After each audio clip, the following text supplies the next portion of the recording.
think cleanliness reflects personality? To a large extent, yes, as it often indicates a person's level of self-discipline and attention to detail.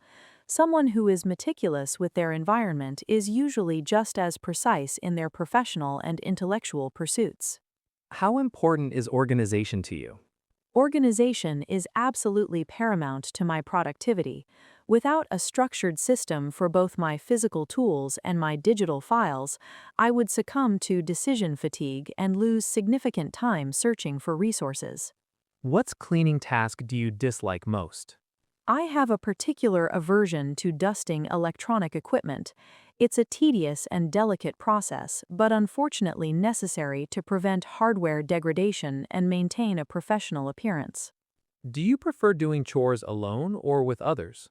I generally prefer to handle chores solo.